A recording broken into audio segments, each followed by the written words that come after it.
Hello and welcome to CerealAtMidnite. I'm Heath, and in this episode we are talking about the brand new 4K of Trancers. That's right, Charles Band's 1984 time travel future cop epic has come to 4K Ultra HD, and it's a controversial release. Of course, full moon movies tend to be controversial. Sometimes there's encoding issues, sometimes there's source material issues, sometimes they're great. But as full moon enters the 4K sphere, a lot of us have been wondering, well, how's this going to look on 4K? Because it's an ultra low budget movie. I don't know if it's $400,000. The internet tells me Trancers cost $400,000 in 1984.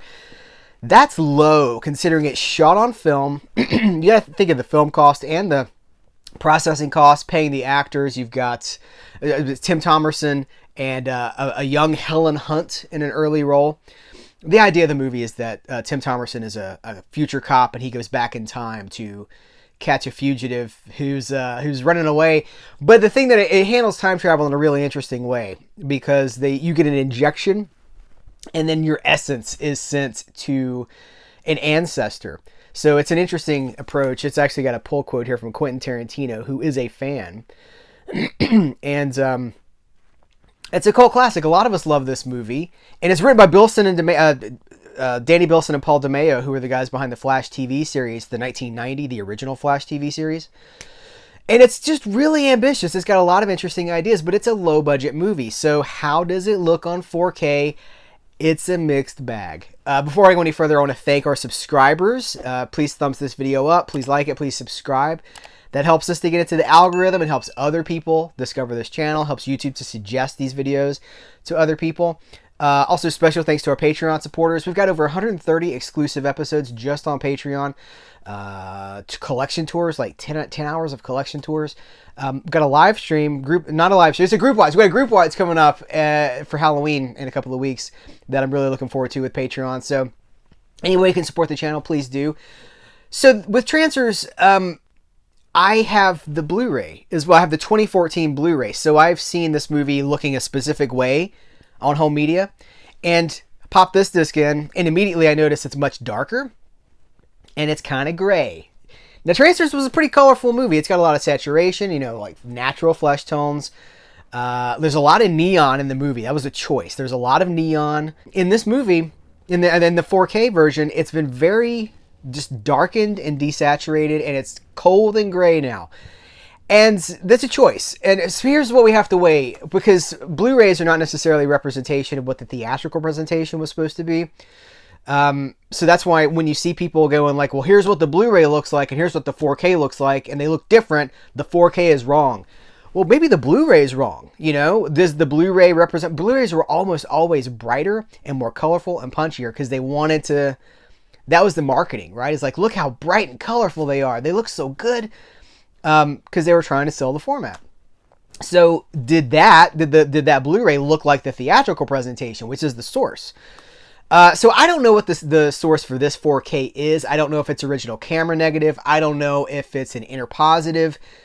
I do know that this color timing is very different. Here, by the way, I've got screenshots for you guys. Now take these with a grain of salt, because never trust a screenshot on YouTube. Actually, don't trust them on other sites as well. Like if you see screenshots on Twitter or anything like that, screenshots can be manipulated. You can't trust the screenshot. So if you see somebody saying like, here's a 4K screenshot, look how it could easily have been doctored. It could, like, how did they capture it? What equipment did they use? I shot these with my phone, mostly to show you how different the color timing is on the Blu-ray versus the new 4K. So there's another thing at play here, which is maybe more concerning. So on the 2014 original Blu-ray, Trancers is very filmic. There's a lot of film grain. There's a lot of color, but it's also got film artifacts in it. It's got, spots and blotches and things that are on the film itself.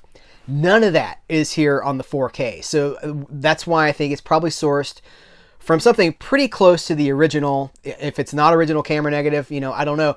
But all the filmic elements of this, they're kind of gone on the new 4K. The 4K is clean to a fault, if that's possible. I think that, here's what I think. This is my theory. I have a theory. I believe that Trancers, the Blu-ray, the 2014 Blu-ray, shows the movie as it was probably intended. It's very soft. I think that they wanted to make this movie look as sharp as possible. So they've done a DNR pass on this, and I think that they've done a sharpening, an artificial sharpening. Now, I don't know any of these things for a fact. It's just my hunch, because it just doesn't quite look filmic. And in my opinion, a movie shot on film should look filmic on 4K. And if it doesn't, something has happened. So I think that they have probably processed this to bring it up to what they think are who's they? Full Moon, Charles Band, his team, whoever. I think it's been processed to make it look sharper and more in line with what people want from a 4K now. It is undoubtedly higher resolution than the Blu-ray. You notice that it's 4K. But there's a trade-off because we've lost color. We've lost, I like the softness of the Blu-ray. I guess that's what we come down to. Is like I think the Blu-ray is a better, accurate, more accurate representation of how this movie is probably supposed to look, because it looks way more filmic than the 4K.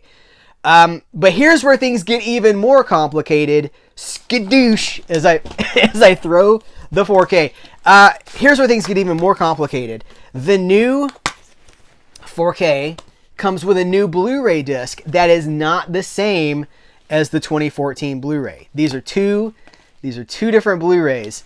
And the new Blu-ray has the new color grading, the new transfer, and all the things that I kind of noticed on the 4K. Like I think this is maybe artificially sharpened, are way more pronounced on the new Blu-ray. I'm going to go as far as to say the new Blu-ray is ugly. It is so night and day removed from the 2014 Blu-ray. It's a completely different experience and not a great one in my opinion. So. The 4K upgrade is, this is carrying a $50 price tag at retail. So, but then here's the thing again. See, for me, I like the Blu-ray better. I like the color timing. I like the soft filmic, that look of film. It looks like I'm watching film. I like that. But then I hear from people all the time who say, oh, I don't like film. I like it to be like people. There's a generation that's growing up on video games that are 60 frames per second, and that's what they want everything to look like. So maybe they'll prefer the 4K. It's not bad. In fact, before I started doing the side-by-side comparisons, I was like, well, I see they've darkened it a little bit, but I was trying to figure it out. And then I put the Blu-ray in and I saw how filmic it was. And I was like, whoa, I keep using that word, but it's important. Filmic is important. So all the special features from the older Blu-ray have been carried over to the new edition. You've got the Ballyhoo Motion Pictures documentary, which is excellent. Talking to so many people involved with the movie. You've got the commentary with Charles Band and Tim Thomerson. You've got there's some interview. There's like 2 minutes of interview stuff. Still gallery. There's a new video essay here that I think is about 19 minutes long, and I've never seen this before. It's not on. They weren't doing video essays in 2014, as far as I know. Just talking about the movie. I'm not a huge fan of video essays. It's usually just people reading, and I prefer this approach, someone talking to you, engaging with you directly. But I know video essays have their fans. So there's what I believe is a new one here. So that's my lowdown on the Trancers 4K. Some people are going to like it. Some people are going to want to get this just because it is the latest release of this movie. And of course, you will be supporting Full Moon if you pick this up. But for me, I think that it's a trade-off. And I prefer the color timing and the softer, more movie-like presentation of the Blu-ray, but that's just me. Let me know what you guys think in the comments below when you pick this up. This video lives on YouTube forever. I want to know what you guys think about Trancers on 4K. I'll put a link to where you can buy this in the description of this episode, so you can just click right through there. You'll be supporting Cereal at Midnight and Full Moon. Guys, thanks so much. Take care. Until next time, I will catch you later.